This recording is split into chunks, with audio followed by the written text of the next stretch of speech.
Olá, sejam muito bem-vindos! Esse é o podcast Aprender e Ensinar.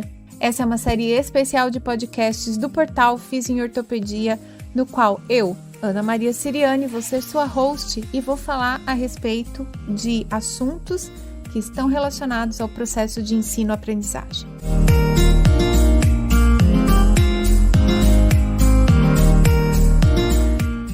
Você é estudante, professor ou você é um profissional de saúde que precisa continuar estudando para se manter atualizado. Pega aí uma cadeira, senta e vamos aproveitar juntos. Ou se você preferir, faz isso correndo, mas não deixa de escutar. Vamos lá! Nós estamos então no episódio 13. E para quem passou nervoso com o final do episódio 12, porque a gente cortou o assunto no meio, teve que esperar 15 dias para continuar aí nessa conversa, eu queria dizer para vocês que eu estou de novo aqui com a professora Camila Torriani, e nós vamos falar hoje, então, a respeito, da segunda parte do nosso podcast de organização, considerando se organizar melhor para fazer as coisas e incluir os estudos. Camila, seja muito bem-vinda de volta. Muito obrigada. A gente terminou meio intempestivamente da outra vez, mas foi ótimo também, né? É que eu acho que a gente estava se sentindo em casa, num bate-papo, e foi bem solto. Mas muito obrigada por abrir a oportunidade de parte 2 aí, para a gente conversar mais um pouquinho com esses ouvintes sobre um assunto tão interessante. Exato.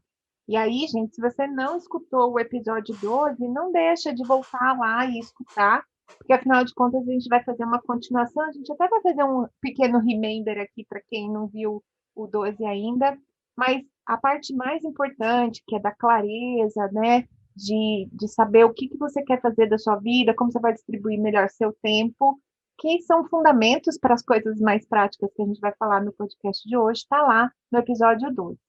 Então, escuta o 12 também, escuta esse aqui com a gente. E se você gostar e quiser compartilhar com outras pessoas, não deixa de fazer um print, coloca lá no seu Instagram, marca o meu arroba, que é o Ana Maria Siriani, marca o arroba do Fiz em Ortopedia, marca o arroba da professora Camila Torriani. Todos são bem facinhos, vocês vão encontrar a gente, marca a gente para a gente poder saber se vocês gostaram e para quem que vocês estão recomendando, tá bom? E como eu disse, Camila, vamos fazer um pequeno remember aqui para quem não estava com a gente? Vamos lá, Ana Maria. A gente falou, então, no primeiro episódio aí desses dois, a respeito dos fundamentos do gerenciamento de tempo, onde a gente perde tempo, como economizar tempo, uma vez que todo mundo tem as mesmas 24 horas, né? E também falamos um pouco aí de algumas objeções que as pessoas têm para pensar em se organizar, a sensação de que ter uma vida organizada significa ter uma vida muito engessada, né? E a gente combateu aí esse mito das pessoas que se sentem oprimidas por uma agenda, né, de rotina. A gente falou que não é bem disso que a gente está conversando, a gente está falando de ter mais tempo para aproveitar melhor a vida, né? Falamos aí uma lista de coisas que a gente deveria evitar para economizar tempo. Falamos rapidamente aí também, né, de tipos diferentes de atividades que a gente tem que administrar e distribuir no nosso dia. Vamos falar disso, só para a gente voltar às urgentes, circunstanciais e importantes? Vamos lá, e nesse Remember aí que você acabou de fazer, a gente recomendou 2 leituras que eu acho que dão suporte para essa primeira parte, que é o livro Produtividade para quem quer ter tempo, do Jerônimo Temel, e o livro do professor Gilson Volpato, Administração da Vida Científica. Então, vale aí a dica para quem quiser dar sequência e aprofundar os estudos nesse sentido. Quando a gente falou um pouco sobre como administrar e gerenciar a urgência das atividades, a gente tem lá dois pontos no tempo que a gente tem que levar em consideração quando a gente tem uma listinha de coisas para fazer. Então, a primeira coisa é você ter o hábito de criar uma listinha de coisas para fazer.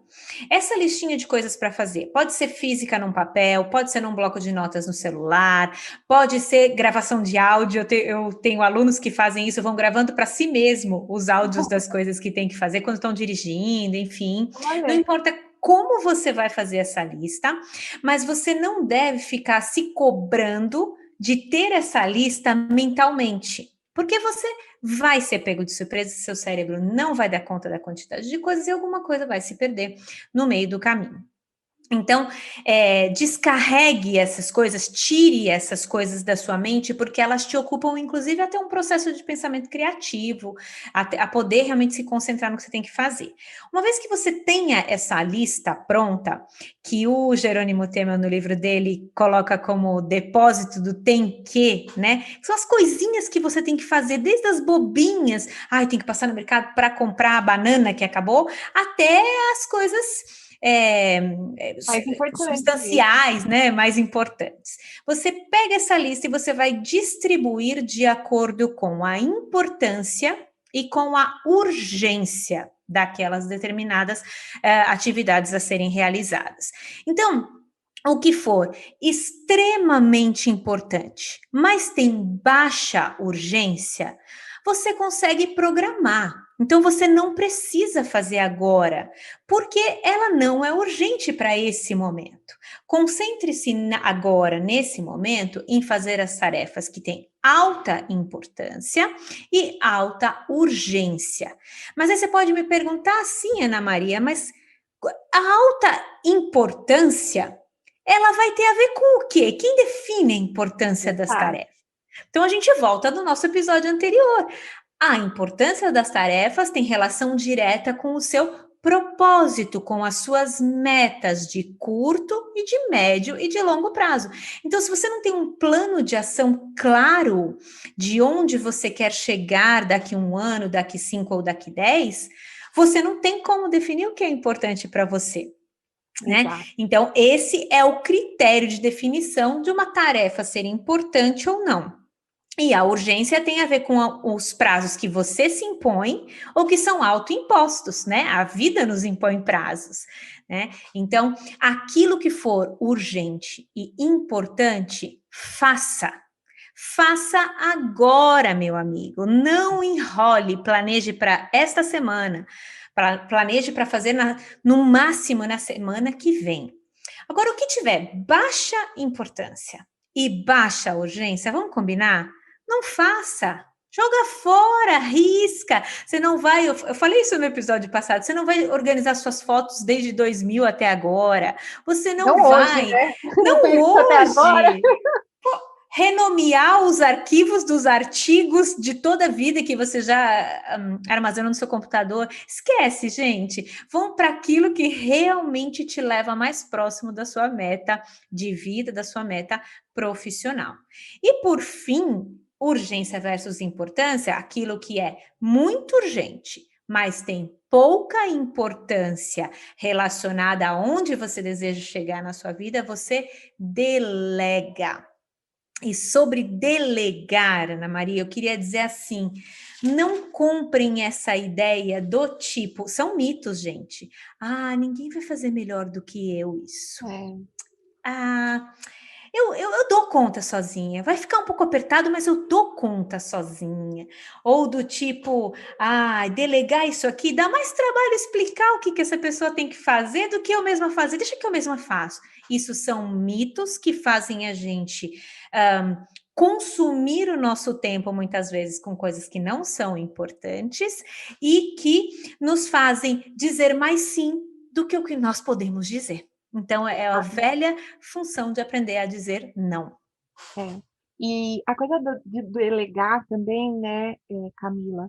Quem tiver a oportunidade, né, no livro da Tríade do Tempo, o Christian Barbosa, lá no finalzinho do livro, ele tem uma sequência de tarefas para você aprender a delegar melhor.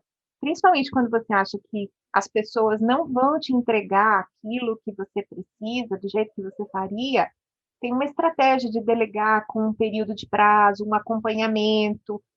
Lembrando que delegar é você pedir para alguém te ajudar, mas não é transferir responsabilidade, a responsabilidade ainda é sua. Então, você vai ter que entregar aquilo com qualidade. Então, não dá para delegar urgências urgentíssimas, né?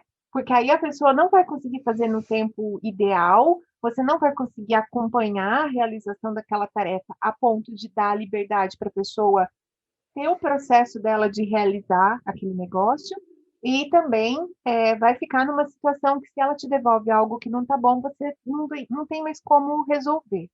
Então, delegar é uma arte, para algumas pessoas isso é muito natural, e para outras é mais difícil. E a gente está falando de delegar, por exemplo, trabalhos acadêmicos, parte de um trabalho acadêmico, entendam, por exemplo, se você não sabe bem inglês, você tem que delegar para alguém a revisão de inglês do seu artigo, do seu paper. Precisa tempo, você não pode mandar isso de uma hora para outra. A não ser que você tenha muito dinheiro, porque tem alguns lugares onde você manda, mas você paga pela taxa de urgência da entrega do negócio. Então não é para se planejar e viver a vida com menos estresse, uma vida mais leve. E tem outras coisas que você pode delegar, por exemplo, é mesmo necessário um professor fazer todo o levantamento bibliográfico para montar uma aula, ou ele pode, inclusive, aproveitar esse momento para treinar um aluno de iniciação científica, a levantar os artigos científicos de acordo com o número X de palavras-chave no PubMed, recomendar que ele assista lá uma busca avançada para ele aprender. É um momento que você pode usar, inclusive, para treinar a sua equipe, seu time de trabalho, para ensinar um estudante. Então, delegar, gente, é importante não só para você, mas a depender do contexto em que vai acontecer, você também vai aproveitar esse momento para ensinar uma outra pessoa. Então, aproveitem, exercitem mais a coisa do delegar, que abre tempo na sua agenda e te deixa com, como a Camila falou, com mais tempo para você fazer coisas mais de alto nível cognitivo aí, né? Pensar coisas novas, criar inovações e tudo mais. Delegar, Ana Maria, dói, né? Delegar dói quando você não tem o hábito. É algo que te consome. Então, ter listadas as tarefas necessárias a serem feitas para você decidir quais você vai delegar ou não. E ter estruturado lista de processos, né? Então, assim, chega um paciente na sua clínica, no seu serviço ou no curso que você coordena. Qual é o passo a passo desse? Ele passa por onde? Ele tem que fazer que avaliações? Ele tem que fazer quais triagens? Então, ter isso, e muitas vezes a gente tem isso, mas a gente tem na cabeça da gente.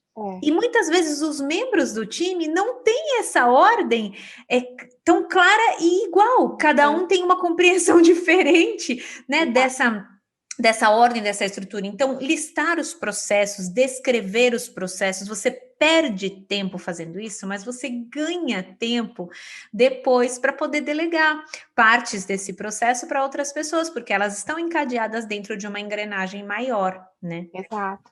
E outra coisa também que eu aprendi sobre delegar, né, é quando você contrata uma pessoa para fazer algo para você. Porque muitas vezes eu vejo muitos clínicos dizerem que não tem tempo para estudar, porque tomam conta de muitas coisas da sua clínica, né? Às vezes porque a gente, na hora de gerenciar o dinheiro, é difícil mesmo você pagar alguém para fazer coisas. E agora eu acho que a gente está de novo, né, num momento especial, muitas assistentes remotas fazendo coisas importantes aí para ajudar a gente por um preço muito diferente de ter uma secretária trabalhando dentro do seu consultório com você. Então não percam a oportunidade. Alguém que às vezes faz um orçamento para você comprar o material da sua clínica num lugar mais em conta, alguém que administra essa coisa de receber a compra e entregar, botar no lugar. São coisas pequenas, às vezes você pode pagar, inclusive, um filho, uma filha para fazer uma coisa, né?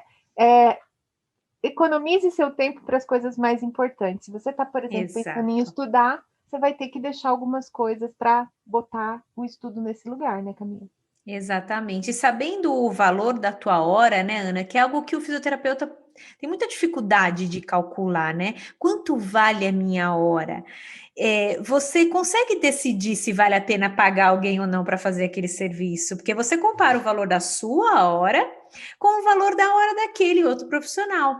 E aí você diz, bom, a minha hora vale mais do que esse cara cobraria para organizar, por exemplo, uma lista de pacientes, para gerenciar os materiais recebidos na clínica. Então eu vou pagar para essa pessoa fazer, porque eu vou dedicar essa 1 hora que eu vou poupar, ou essas 10 horas que eu vou poupar de serviço, para poder fazer coisas que só eu mesmo posso fazer e que vão me gerar um retorno no futuro. Então, estudar, só eu posso estudar, ninguém pode estudar por mim, né? E é um Ler, investimento, né, trabalhar Camila? em Às vezes projetos é um é um investimento. investimento Uhum. mesmo, porque às vezes hoje a sua hora vale tanto e depois aquele estudo ela vai valer mais. Então você pagou aqui hoje, mas está investindo, né, nesse tempo que você está abrindo na sua agenda. Como vocês viram, esse assunto só delegar dava um podcast. Que Só coisa, Ana, a delegar gente daria um acha que podcast. vai ter parte 10 desse negócio, porque são assuntos que realmente eles engatam em comentários, em conhecimentos que vão estendendo, né, a nossa É. discussão. E aí, né, Camila, a coisa do eliminar quando é de baixa prioridade, de baixa urgência, tem várias coisas na vida que a gente, inclusive por uma força cultural, fica com graça de dizer, fica sem graça de dizer não. Então, às vezes a gente vai a festas, a lugares, a gente fica na mesa com pessoas eternamente querendo ir embora para casa descansar, para no outro dia estar bem para fazer seu serviço, mas se você levantar da mesa do restaurante, você acaba com a festa. Tem algumas coisas que em outras culturas são totalmente impensáveis. Por exemplo, se um alemão responder para você um convite para ir na sua casa dizendo que não vai, ele não precisa se explicar. Aqui Uhum. não, a gente vai contrariado e assim, se sente desconfortável de dizer que não está bem, que não está feliz de estar fazendo aquilo. É, infelizmente, algo cultural que a gente precisa ir melhorando, né, Camila? Também a gente não precisa viver essa vida para sempre só porque a gente nasceu latino-americano, né? É claro, e assim, claro que o latino-americano tem mil virtudes, mil qualidades, mas essa é uma característica nossa, a característica da dificuldade de dizer não, a necessidade de ter que se enturmar, ser simpático, a necessidade de dizer sim para tudo, porque vai parecer que você é antissocial. Isso quando a gente tem a chance de viver em outras culturas, quando a gente se relaciona com pessoas de outras nacionalidades, fica muito claro o quanto isso é da gente, é da nossa cultura, é do brasileiro, mas que muitas vezes nos atrapalha no foco, porque você se sente na obrigação de aceitar e fazer coisas que te tiram do teu foco, né? Então a gente tem que se libertar um pouco dessa cultura da necessidade de falar sim, né?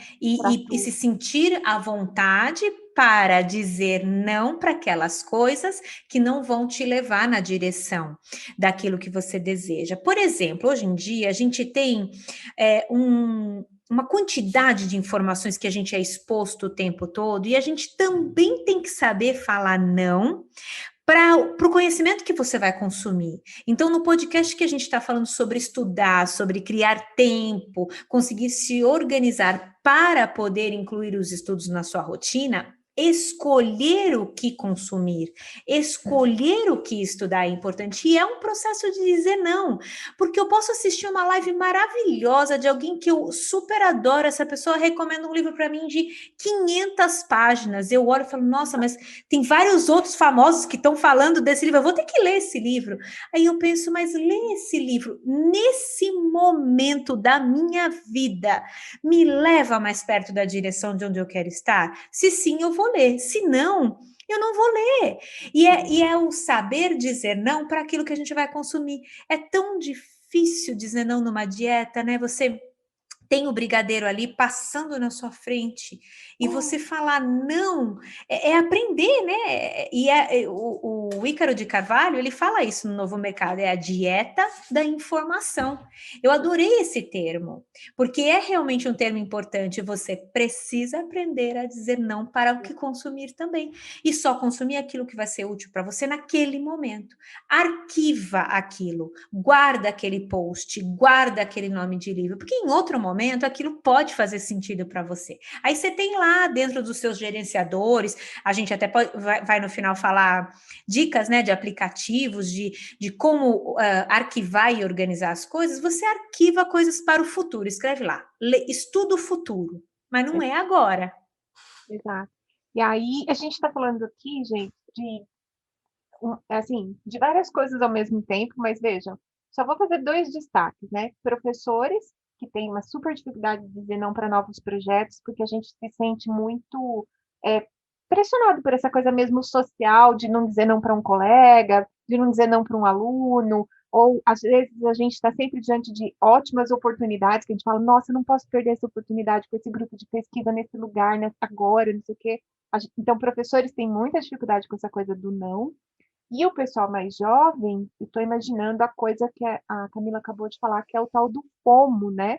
O Fear of Missing Out, o medo de você estar perdendo alguma coisa. Então, essa coisa de livros virou uma loucura, né, Camila? Porque a pessoa fala do livro, você sai correndo comprar, e às vezes você já tem vários para ler, e entender como cada uma dessas coisas entra na sua vida é importante.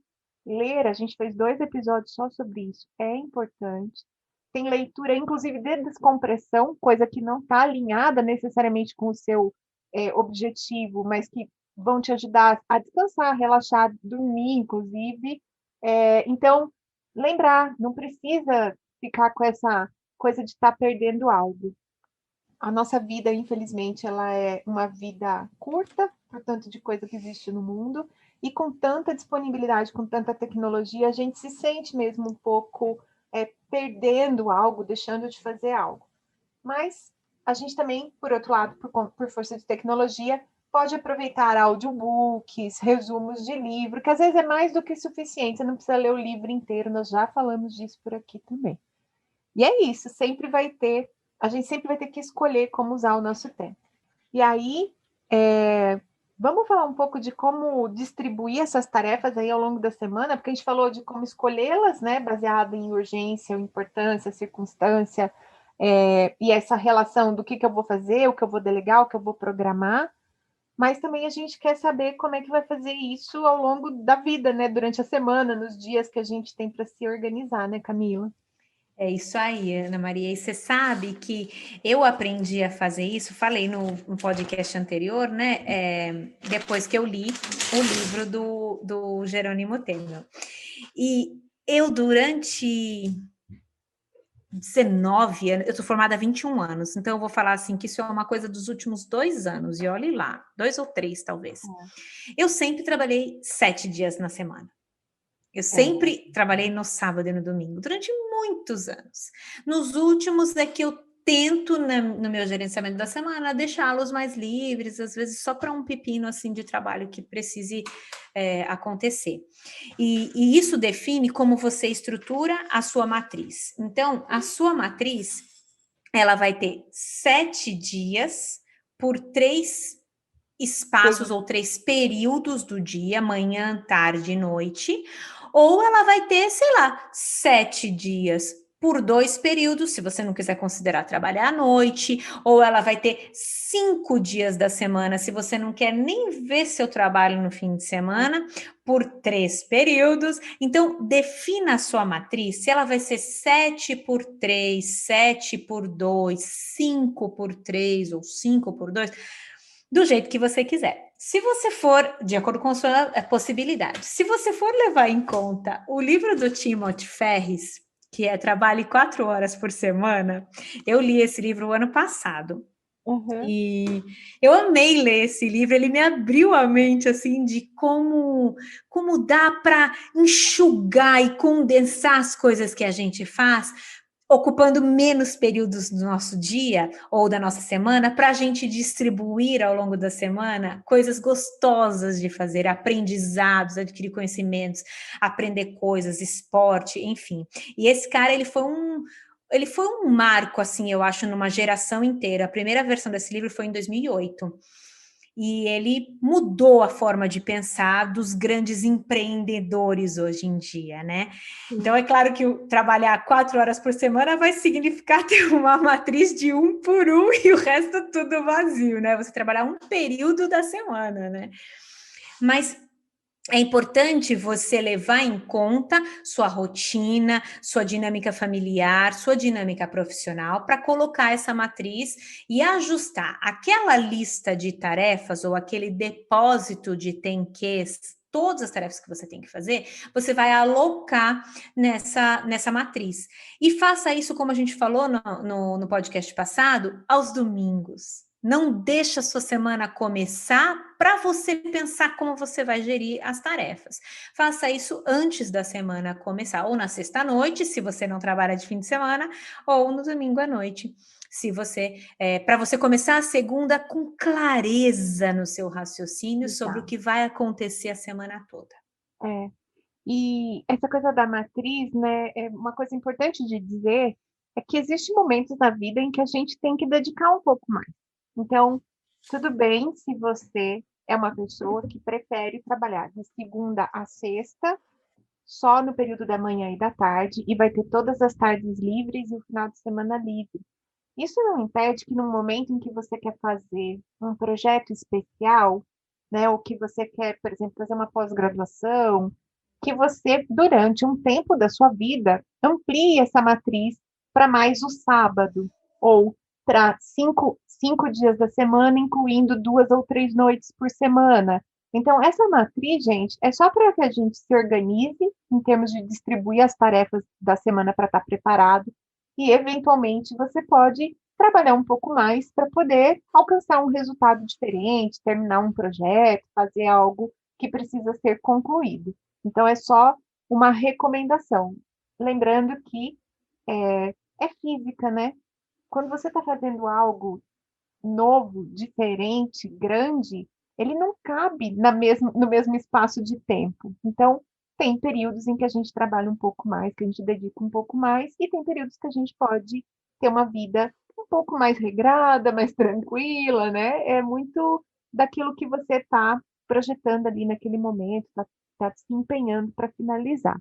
Mas as matrizes são muito interessantes justamente para você entender em que espaço você vai distribuir as suas tarefas. Eu, Hoje em dia elas Camila, têm um nome chique, né, Ana Maria, que é, é planner. Ah, é, você já fez o seu planner? Baixa o meu planner. Todo mundo disponibilizando planner. Mas nada mais é do que catar os dias da semana, pegar os períodos e alocar as atividades. E uma dica para tentar alocar isso é agrupá-las por similaridade, né? uhum, Ou agrupá-las pelo montante de tempo que você estima que elas vão ocupar, né, no seu dia a dia. Então, é uma forma de talvez garantir que você perca menos tempo na transição de tarefas quando você coloca tarefas que são mais parecidas, próximas, é. no gerenciamento aí dessa matriz. Uma coisa que a gente faz muito aqui, né, na universidade é que as nossas reuniões administrativas, elas costumam acontecer segundas de manhã e quartas de manhã. Então, para eu blocar o meu tempo, para eu criar esse agrupamento de atividades parecidas, eu, quando tenho que fazer reunião com os meus alunos, eu já aproveito segunda ou quarta. Então, porque eu já vou estar parado, já vou estar em reunião, eu não vou estar com o meu computador ligado, eu não vou estar concentrada lendo um artigo, porque eu vou estar agitada entre sair de uma reunião, entrar em outra. Então, eu bloco todas as minhas reuniões em períodos que elas vão acontecer ao mesmo tempo. E uma coisa, Camila, que deixa todo mundo enlouquecido, as pessoas não acreditam de jeito nenhum, mas eu tenho dia e hora para ver e-mail.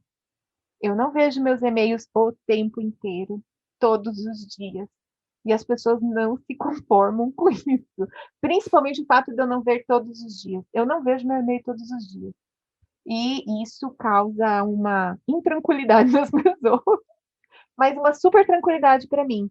Porque eu sei que eu vou sentar ali, eu vou limpar minha caixa de e-mail, e eu trabalho com outro princípio também que daria sozinho dava um podcast inteiro, que é a caixa de entrada zero. Eu nunca tenho e-mail na minha caixa de e-mail. Eu entrei, eu descarrego tudo, e mas eu não vejo e-mail todos os dias. Por quê? Porque eu sei que a hora que eu entrar, eu tenho que parar, processar todos eles, dar destino, responder o que é rápido, guardar as coisas que eu talvez um dia queira ler, que eu queira recuperar, e pôr na minha to-do list aquilo que vai virar tarefa. Então, eu não olho todos os dias.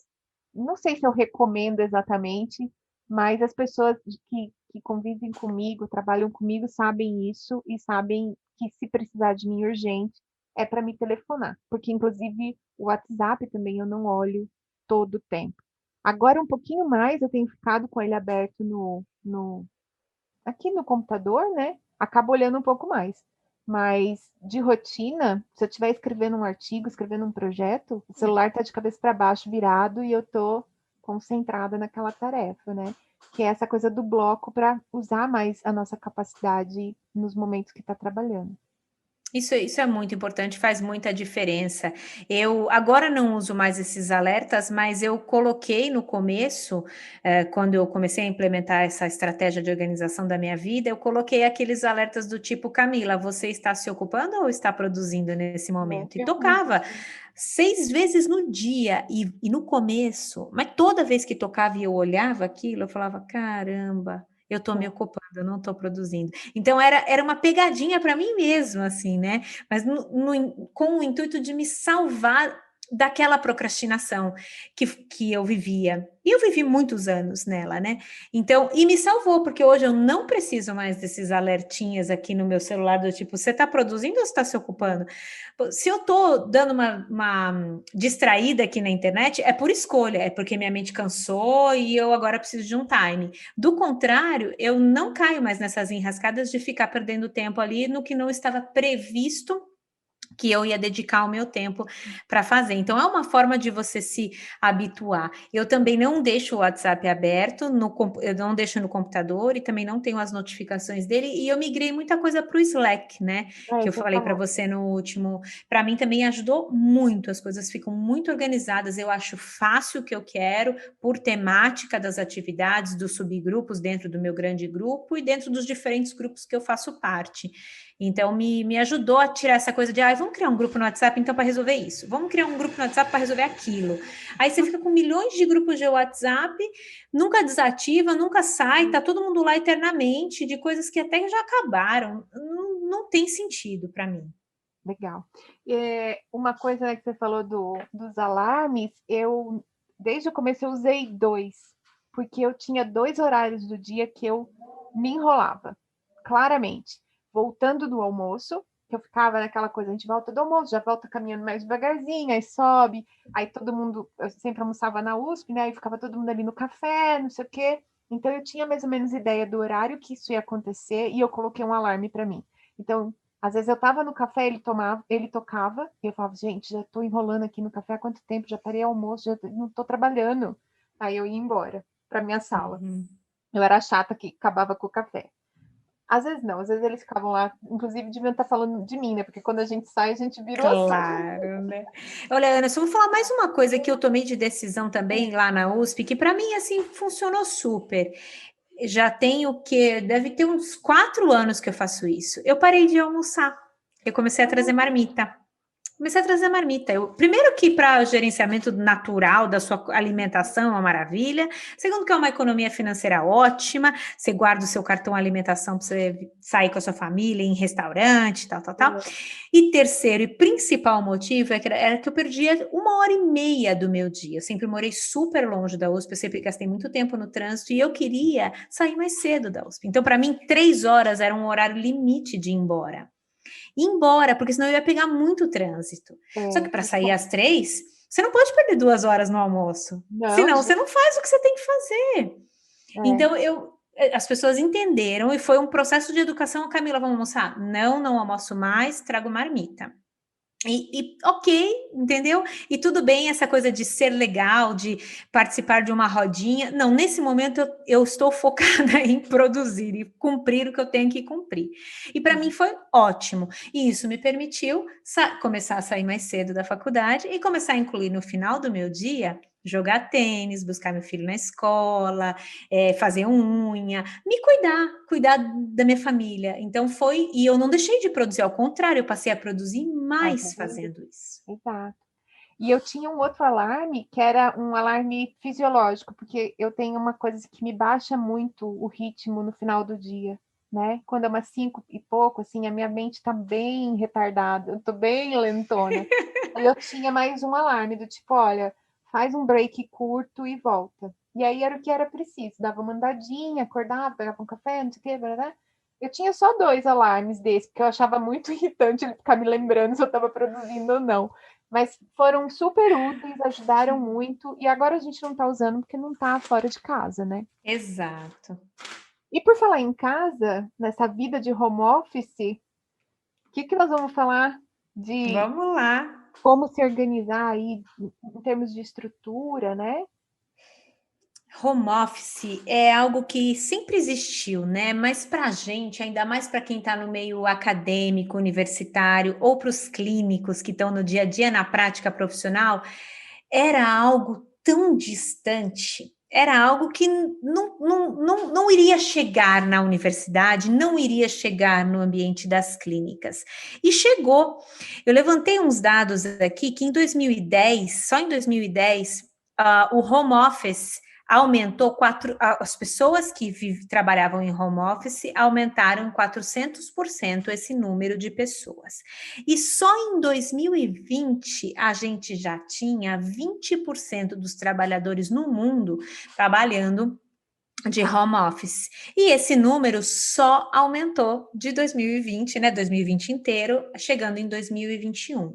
Então, quem já tinha a estrutura pronta, quem já tinha uma personalidade, uma característica própria que já favorecia a adaptação ao home office, nada mudou. Mas para nós, em especial, profissionais da saúde, profissionais de linha de frente de atendimento de pacientes e da vida acadêmica, mudou tudo. E a gente teve que aprender meio fazendo, né? Meio na raça, assim, tentando lidar. O pneu com o carro andando. Exato, essa é a frase que melhor define, né? E hoje, um ano depois que a gente está trabalhando em home office, a gente tem como estruturar, ter uma percepção, fazer uma análise crítica desse um ano e dar dicas ou estabelecer até facilitadores e barreiras para o home office, né? Então, assim. Eu noto muito, principalmente em quem estava estudando, né? Essa coisa assim da diferença. Estava habituado a viajar, fazer um curso, às vezes uma especialização, então tinha que se programar, comprar passagem, alugar Airbnb. Eu falo muito pelo pessoal da especialização de dor de São Carlos, que tem gente do país inteiro, essas pessoas tinham passagem comprada, Airbnb reservado, e depois estavam fazendo as aulas online dentro de casa, né? É bem uma baita mudança aí de organização, de tempo, de tudo, e muita gente ficou dividida, né? Inclusive, as pessoas que dão esses cursos, todos nós ficamos divididos. Será que o professor estava preparado para dar a melhor aula? Será que o aluno ia ter a autonomia que precisava para sentar e estudar? E, entre outras coisas, as características, né, de ambiente. A gente vê muitos alunos, por exemplo, que nunca abrem a câmera porque está com gente em casa, porque está na cozinha, porque está na sala. Então, Porque a tem realidade vergonha, tem né? Vergonha vergonha, do ambiente que eles estão, casa pequena, apertada. adultos. Eu tive muito dessas situações, sempre eu prefiro não abrir a minha câmera, eu me sinto desconfortável, coisa desse tipo. E foi um aprendizado, né? Foi um aprendizado no ensino, nas empresas, e a gente acho que bebeu um pouco dos conhecimentos do mundo empresarial, que já estava mergulhado de uma certa forma no home office, né? Tem muitas vantagens, Ana Maria, de trabalhar em home office, muitas mesmo. A gente tem a oportunidade de, por exemplo, ter uma maternidade mais ativa, uma paternidade mais ativa, né, estando em casa, de ter contato com a nossa família, um contato mais prolongado, mais profundo, e sempre foi uma queixa, sempre foi uma justificativa para quem não tem filho, eu não tenho filho porque eu não tenho tempo, né? Ou sempre foi Eu uma não consegui me reclamação. explicar, né? É, ou uma reclamação mesmo. Eu tenho filho e eu tô delegando as coisas para minha sogra, para meu sogro, para meu pai, minha mãe, porque eu não tenho tempo, eu não tô acompanhando meu filho na escola. Então, a gente tem chance de estar mais conectado com a família, a gente tem chance de incluir no nosso dia horários para cuidar da nossa saúde, para fazer exercício, para ir a um médico, para fazer exames. Sempre foi um problema, assim, né? Agendar exames, a gente agenda nas férias. Como É, assim, né? Você tem que agendar uma bateria de exames nas férias. nas férias, né? E no banco fechar uma conta que você já não queria mais usar nas férias, tudo nas férias. A gente É acabava super mais. complexo isso. Assim, quando você conversa com pessoas de novo de outras nacionalidades, não existe fazer isso nas férias. Isso é feito no dia a dia normal. Nas férias você viaja, nas férias você passeia, nas férias você curte sua família. Você não vai fazer outros trabalhos nas férias, né? Então te dá a chance de personalizar seus horários, ter mais flexibilidade. Então o home office trouxe isso para a gente. E os teleatendimentos, né? Para os clínicos, né? As telefisioterapias, elas também trouxeram isso. A possibilidade da gente entrar na casa dos pacientes, da gente ir para a casa deles no horário que a gente pode, da gente ter coisas entre um paciente e outro na nossa casa, que é maluco isso. Então, assim, trouxe de fato muitos benefícios, só que também trouxe muitos problemas ou muitas dificuldades, né? Não sei se você quer falar um pouquinho disso, assim. Porque assim, bem, se por um lado sobrou tempo que a gente gastava em deslocamentos, se por um lado hoje você dá uma baixa de produção, você fala assim, vou aqui, vou pegar meu elíptico, vou fazer esses 40 minutos, por outro lado, muita gente perdeu a mão. E essa coisa da matriz, dos horários, de se distribuir em 2 períodos para trabalhar, que é o que a maior parte de nós fazia, né? Trabalhava de manhã e de tarde, e à noite estava em casa para descansar, estava com a família, tentando recuperar o dia com a família.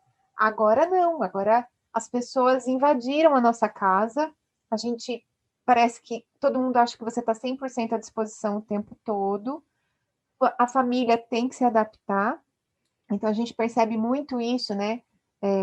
Pai e mãe com filhos de diferentes idades, todo mundo estudando dentro de casa, você tem que parar, dar atenção para um, dar atenção para o outro, e aí a hora que você senta para trabalhar, eles ainda estão demandando. Então, a gente sabe que muita gente no home office trabalhou muito mais do que trabalharia no escritório real, físico, e também teve embate, teve dificuldade de convivência dentro de casa para poder organizar da melhor maneira possível.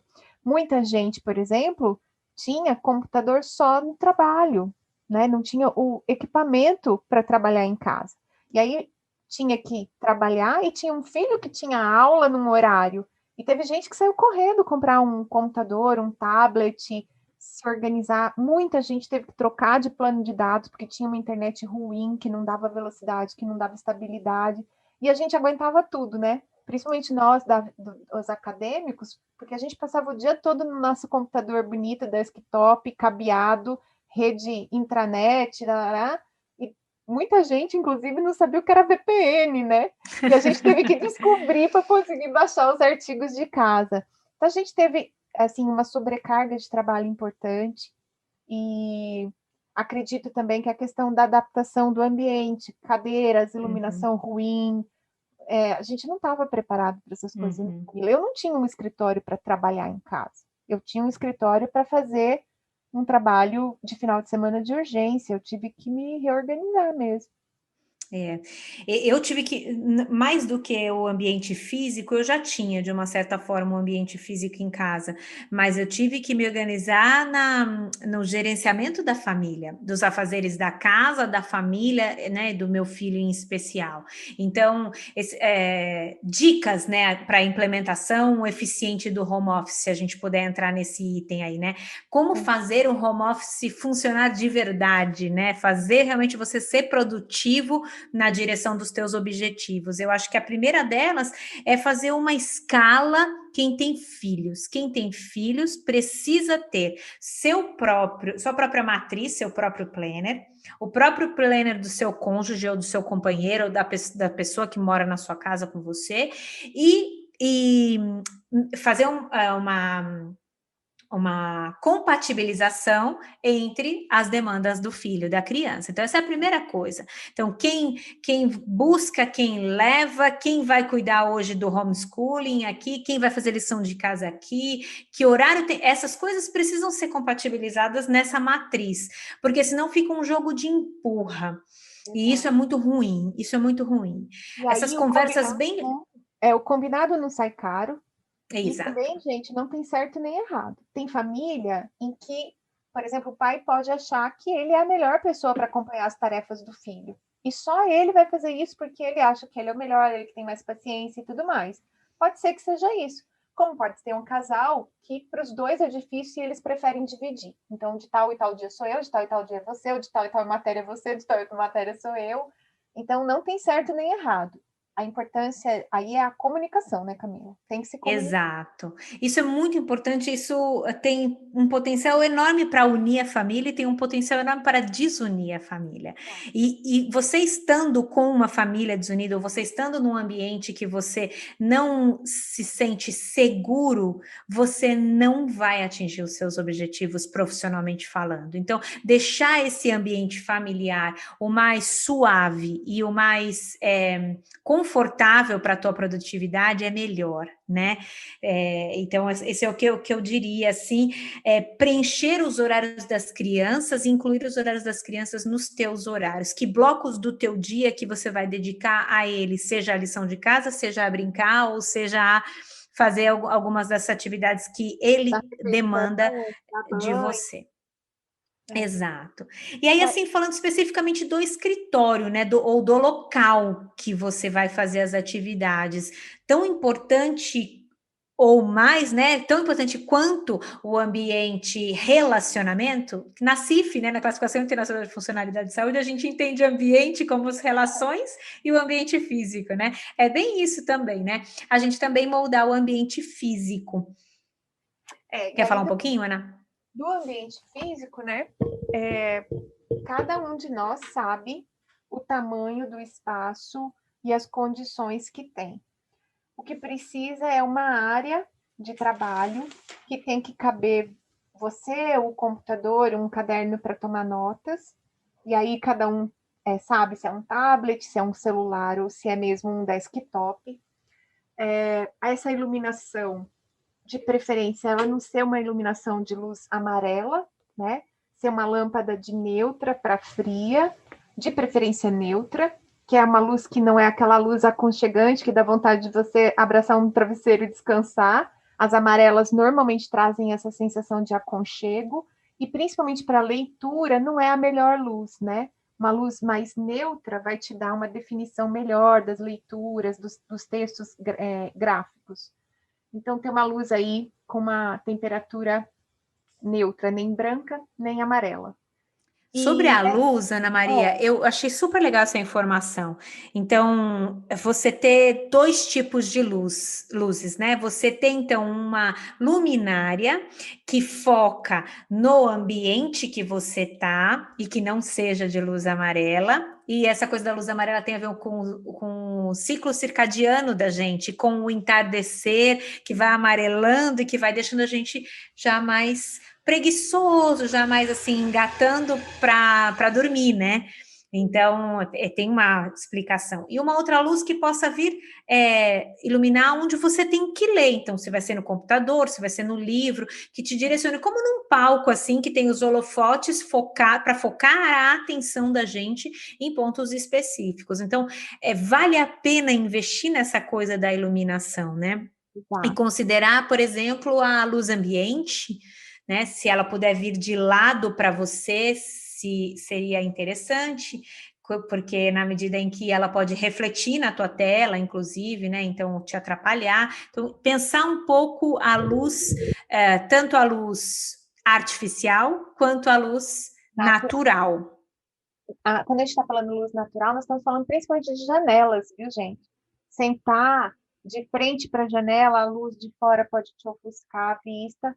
Sentar de costa para uma janela pode ter o reflexo da luz no computador e atrapalhar você de assistir ou de ler texto.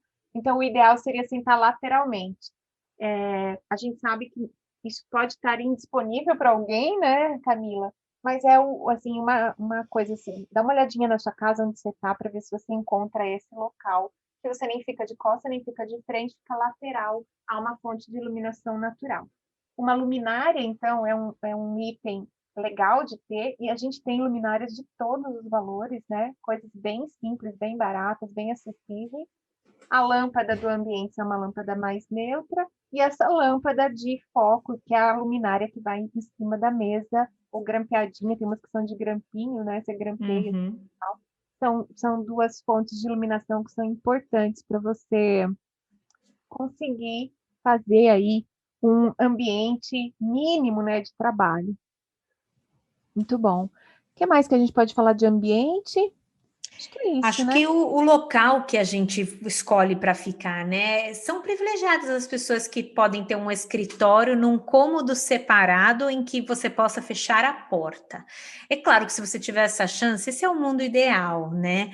É, quando eu estava morando nos Estados Unidos e a gente mudou, a gente não tinha casa para voltar. Eu tinha vendido meu apartamento, né? Só uma história para saber a importância do escritório. E quando a gente veio, a gente alugou uma casa aqui em São Paulo, sem conhecer. Nós alugamos pela internet. Então, o meu sogro e minha sogra vieram, filmaram os espaços de algumas casas e mostraram para a gente. A gente escolheu com base no vídeo e com base na opinião que eles deram para a gente. E a gente escolheu a casa que a gente está morando atualmente, a gente escolheu muito em função da possibilidade de ter 2 escritórios separados, já com mesa, já com lugar para os livros, para tudo. Então, um ficou para o meu marido, o outro ficou para mim, e no quarto do meu filho ainda tinha uma mesa que também virou um escritorinho. Então, isso assim pesou demais, mais do que uma piscina, churrasqueira. Não, a gente estava no meio da pandemia e a gente precisava ter um lugar para cada um. Então, essa coisa de ter um cômodo para cada um é fundamental e ter uns acordos. Então, colocar uma plaquinha na porta, uma ideia achei muito massa. Assim, tem uma professora que usa isso, ela compartilhou com a gente na semana passada. Ela tem o semáforo vermelho, verde e amarelo. Então, Na quando porta? está vermelho na porta, não é para bater. Ela está fazendo uma gravação, ela está fazendo alguma coisa muito importante. Quando tá amarelo, é só se for importante, você bate na porta e pode entrar. E quando tá verde, pode entrar, pode interromper. Então é importante ter um acordo ali com a família nesse sentido da interrupção ou não, e a escolha do cômodo e do mobiliário, né? Acho que você fez um levantamento legal, né? Você podia falar um pouco dessa coisa da cadeira, da mesa. Porque tem, né? É lógico, gente, de novo, é para quem tem condição de ter essa estrutura, tá? Quando você vai trabalhar, é interessante ter uma mesa que esteja numa altura. Normalmente o vão livre inferior é de 70 a 72 centímetros, para você caber bem. Lembrando que se você é muito mais alto ou muito mais baixo, você pode ter coisas para acomodar isso. E cadeira que tenha os ajustes, pelo menos, né, de profundidade do apoio lombar. Por quê? Porque com isso você não vai apertar sua fossa poplítea, né? E fica mais confortável para trabalhar. Se sua perna for mais curtinha, usar um descanso para o pé. São coisas que deixam o ambiente mais confortável para você passar essas 2, 3 horas que você normalmente vai precisar ficar sentadinha aí trabalhando, estudando, de uma forma mais tranquila. Lembrando que, se for possível, né, quando a gente fala de teleatendimento, ou como está falando de aulas online, se tiver uma parede aí da sua casa que não tem nada atrás de você, e não vai ter ninguém passando atrás, nem nada, essa pode ser uma boa posição também para você escolher a disposição dessa mesinha, dessa cadeira, e você ficar menos constrangido para aparecer online, né, e poder participar mais, por exemplo, de uma videoaula ou de uma aula síncrona, né? Acho que era um pouco isso que eu queria falar dessa coisa das cadeiras e da, da mesa, né? Para você tem essa coisa bem padrão, viu, gente? Se vocês forem, por exemplo, no Leroy Merlin pegar um cavalete de madeira, um par de cavaletes e uma chapa de madeira para fazer uma escrivaninha, esses cavaletes normalmente dão essa altura de 70, 72, 75 centímetros. Normalmente entre 70 e 75 centímetros. E aí você E precisa ver se investir for um numa grande cadeira, né? cadeira. A cadeira faz muita diferença no tempo que a gente consegue ficar concentrado, focado, no conforto, na presença de dores. Então, assim, tem cadeira de R$ 100? Tem. E tem cadeira de R$ 3.000. Se existe essa diferença, alguma razão tem, né? Sem dúvida. Eu É tenho claro eu que a sua uma cadeira é uma cadeira boa, né? a minha é uma Herman Miller. Eu não recomendo, gente. Ela não é uma cadeira para população. Eu comprei, porque eu sei que eu vou usar ela para o resto da minha vida. Então, é feito... O caro é o que você não usa, né? E como, ainda por cima, eu usei esse ano inteirinho, eu tô Já achando que valeu, né? já paguei essa cadeira. Mas ela tem uma marca, ela tem um design, ela tem uma ergonomia diferente mesmo, de verdade. E aqui em Ribeirão Preto, né, que é muito calor, ela é de um material todo vazado, então eu não passo calor nas costas. E o material, o tecido do assento, não é aqueles couros, aqueles corvinhos que você fica melado, né? Ele é um material de algodão, então ele absorve bem também a transpiração. São bobagens, mas quando a gente pensa em usar esse lugar por mais tempo, pode fazer algum sentido. E tudo bem se você nesse momento só puder sentar no sofá de suede da sua casa e torcer para todo mundo dar um sossego para você conseguir se concentrar um pouco.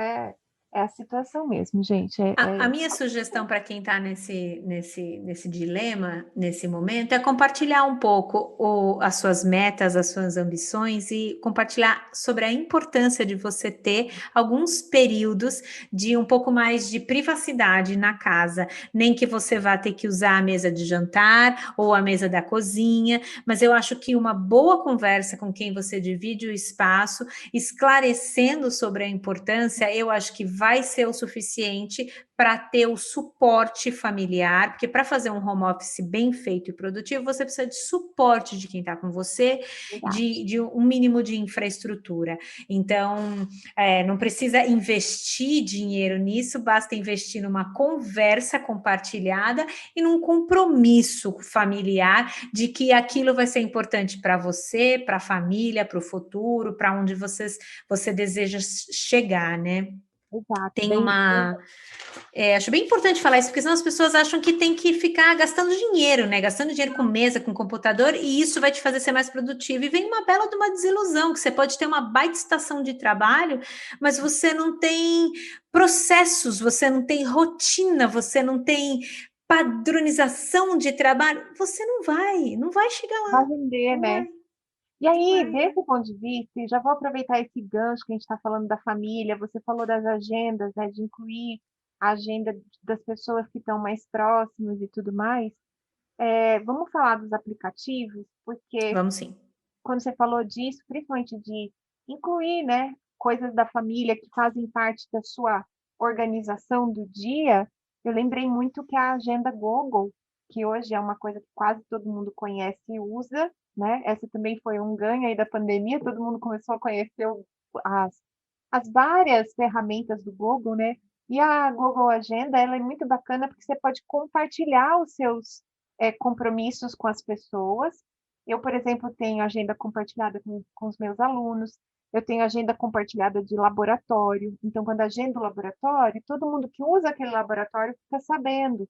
E você consegue agendar melhor as suas coletas. A gente é, diminuiu muito o tempo ocioso dos laboratórios usando o Google Agenda e o choque de horário também, que às vezes acontecia, né? Como o agendamento é feito da onde você estiver, na hora que você marca com o paciente, você bloqueou aquele horário e todo mundo está sabendo que o lugar vai ser usado. O paciente desmarcou, na hora você baixa dali aquilo, inclusive você pode enviar notificação para os demais membros da agenda. É excelente. Ela tem alerta, ela tem é, recurso de avisar por e-mail, de ter um pop-up no seu celular, ela sincroniza com o seu celular. Google Agenda é vida, né? É Eu vida, não tem as vivo mais sem. cores, né? Você separa pelas cores, no celular você escolhe se você quer visualizar ou se você não quer visualizar aquela agenda, né? Então, assim, categoriza e organiza super bem. Eu gosto muito e para mim funciona muito o Evernote. Ah, você ainda É, usa o Evernote? Ainda uso e adoro. Eu tenho uma pasta para cada aluno. É lá que a gente se comunica, é lá que eles prestam contas das tarefas que eles estão fazendo. Então, Uhum. é lá que eu quero saber o que está acontecendo. Eles têm um caderno de laboratório. Dentro do caderno de laboratório, eles descrevem as atividades, eles têm As pautas das reuniões são todas colocadas lá, então, assim, eu não faço reunião, um aluno pede, Camila, você tem um horário? Tenho, vamos marcar. Não, ele, no Evernote dele, ele coloca qual é a pauta, a gente olha a pauta, a gente estima o tempo e marca a reunião baseada naquilo. É um exercício para os alunos, é um exercício para mim, né? E é bem bacana, assim, a gente gerencia tudo por lá. Então, agora eu tenho o Evernote e eu tenho o Slack. Então, o Slack é um canal de comunicação rápido para grupo, para um monte de gente, elimina um pouco o WhatsApp, e o Evernote é uma coisa mais individual. Então, eu tenho minhas pastinhas, e lá também tem minha pastinha de livro de receitas, minha pastinha de livros que eu quero ler, aí eu tenho as minhas coisas pessoais, para mim, me organiza muito. E gosto Legal. muito do Doodle, não sei se você usa, Ana, porque é O tão Google para difícil a agendar, gente, né? o Doodle para agendar, porque olha como o pessoal perde tempo, você precisa agendar uma reunião com 10, 15, 20 pessoas, aí você manda um e-mail e um fala, eu posso na segunda, não, eu posso na quarta, eu só posso segunda às 10, só posso terças, gente, para de perder tempo com isso, né? Então, você está agendando a reunião, você cria o Doodle, Doodle, vai lá, faz seu login, é de graça. Você cria as possibilidades de dia. Então, essa reunião vai acontecer na semana de 10 a 18. Marque as suas possibilidades. E você coloca os dias, os horários. A mais votada ganhou. Você fecha o Doodle, as pessoas recebem o alerta e a reunião está marcada. Quem puder vir, vai vir. Quem não puder, paciência. Essa é a democracia. Porque senão a gente fica numa patinando com coisas que vão consumindo os minutos do nosso dia. Uma Exato. coisa que eu sinto, Ana Maria, eu sinto que os seus seguidores também têm isso com você, eu também sinto isso dos meus seguidores comigo. Que eles ficam impressionados como vocês fazem tanta coisa. Todo Né? É tempo. sempre, todo tempo tem essa pergunta na caixinha: como você dá conta? Muito obrigada por tudo que você faz. Mas assim, a gente só faz o que a gente faz, só consegue fazer o que a gente faz, e eles só estão vendo também uma parte do que a gente faz, né? Porque a nossa vida não é Instagram, né? A nossa Aquilo que a vida gente não tá. entregou, ninguém ficou sabendo. Olha, até os dramas ultimamente eu tenho compartilhado para as pessoas verem que não é Da Mulher real. Maravilha aqui, sabe? É a vida real mesmo. Mas eles veem uma parte da nossa vida, mas a gente só consegue fazer o que a gente faz porque existem, eu diria, processos, rotina Uhum. e comprometimento. Eu acho que essas três coisas elas se juntam. Comprometimento sem processo e rotina não adianta, rotina sem comprometimento e processo não adianta, e só processos sem comprometimento e rotina também não vai funcionar, Exato. né? Exato, eu super concordo. E aí, né, acho que assim, até a gente está num ponto bom aí de ir para pensando em finalizar esse podcast, essa coisa, né, da gente se comprometer a estudar. Às vezes a gente faz esse compromisso você com você mesmo, é você com você mesmo. Não, eu quero me capacitar melhor nisso, hoje eu estou precisando estudar aquilo, quero aprender uma língua, quero melhorar no inglês, porque isso vai me possibilitar uma série de coisas. Então é você e você mesmo. E quando é assim, você tem mais flexibilidade de ritmo, de tempo, de horário, é uma realidade. Quando você está estudando para resolver problemas da sua vida real, então, agora eu estou estudando um pouco, sei lá, de exposição gradativa, porque está me aparecendo muito paciente crônico, preciso entender isso melhor, preciso melhorar minha efetividade, ou ter mais estratégias, é outra coisa. Mas, de novo, é você com você mesmo. E outra situação mais diferente é quando você está num grupo de pesquisa, como mestrando, como doutorando, né, que tem os compromissos assumidos com o orientador, com as atividades do laboratório, os prazos com a pós-graduação. Então, essas coisas todas exigem de quem está estudando uma organização maior para não ter que fazer as coisas correndo, não ter que fazer as coisas mal feitas, não ter que entregar um serviço que você olha e fala assim, puxa vida, eu tenho capacidade de fazer mais, mas eu deixei a coisa chegar nesse ponto, para não ter problema de relacionamento com as pessoas que estão esperando, né, que tem uma expectativa com relação ao seu trabalho. Quando a gente está falando desse tipo de estudo, é outro compromisso. E ainda tem o compromisso de você estudando com você mesmo, mas acompanhando uma turma, fazendo uma especialização. De novo, é muito chato você assistir as aulas síncronas gravadas, sabe? É uma exceção. Se a aula é síncrona, é para você estar com a turma, é para você ter chegado naquele conteúdo, é para você poder entrar na aula e participar, e ter suas dúvidas, e ouvir as dúvidas dos colegas para aprender com a dúvida dos outros. Então, se organizar para estudar, gente, é para fazer valer esse tempo, de verdade, né? Então, a gente já comentou disso em outros episódios, de tem momentos na vida que dá para fazer pós-graduação estrito, tem momentos na vida que é só curso de final de semana mesmo, que é o que dá, que é o que encaixa. Mas uma vez que você decide o que você vai estudar, você tem que se organizar para fazer isso, né, Camila? É isso aí. Se eu tivesse que deixar uma mensagem para as pessoas que estão nos ouvindo hoje, eu diria: pessoas de resultado têm rotina. É. Se você deseja ter resultados na sua profissão, seja ela na prática profissional, seja ela na vida acadêmica, estruture rotinas.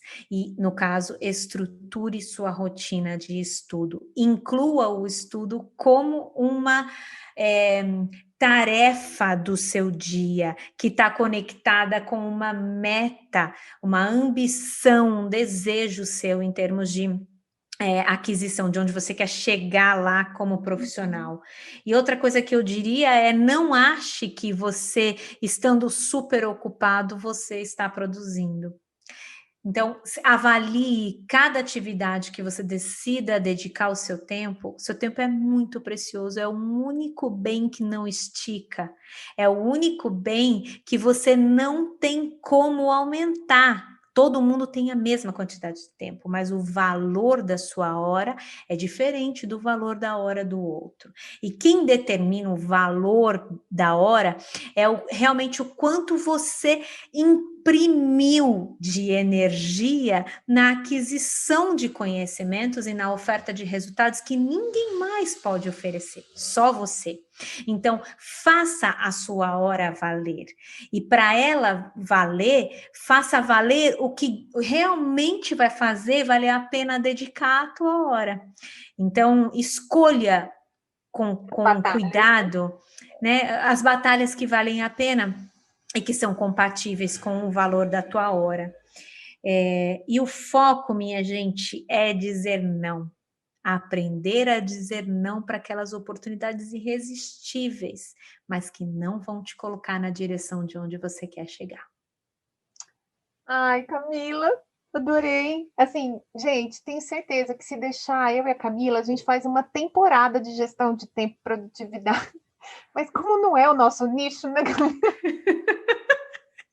A Não é o gente nosso... podia pensar sobre isso, viu? Porque é algo que, sem querer, foi tomando conta da nossa vida e foi tomando conta da parte da nossa comunicação com o nosso público. E eu acho que se a gente puder mudar um pouquinho a forma dos fisioterapeutas de pensar no quesito gestão do tempo e produtividade, a gente contribui para uma geração de profissionais melhor, mais qualificada.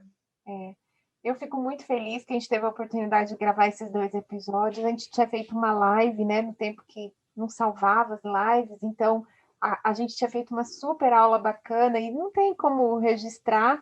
Dessa vez, pelo menos, ficou aqui registrado no podcast.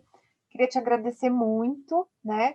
Continuar desejando aí um crescimento enorme lá no seu perfil, que você faz um trabalho excelente na área da neurofuncional e tem aí contribuído muito com um monte de fisioterapeuta que jamais teria oportunidade, por exemplo, de te conhecer, de trabalhar com você na USP.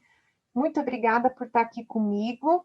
Eu sei que foram dias cansativos para nós esse janeiro, né? E a gente está terminando agora esse compromisso do mês de fevereiro com esses 2 podcasts. Então, obrigada mesmo, Camila. Sempre bem-vinda. A hora que você precisar, você sabe, né? Estou aqui no lugar para voltar também essa generosidade sua. Agradecer a todo mundo que nos ouviu até agora e dizer, olha, se você encontrou aqui algum material que você acha que faz sentido, que pode ajudar outras pessoas na sua casa também, ou outros amigos, inclusive de outras áreas que não só a da saúde, compartilha, manda o podcast, marca a gente, vai ter um post no Fiz em Ortopedia com as carinhas dos episódios 12 e 13. Passa lá, comenta, marca o nosso arroba para a gente conhecer vocês, saber como é que essa informação chegou e como é que vocês estão conseguindo se organizar melhor.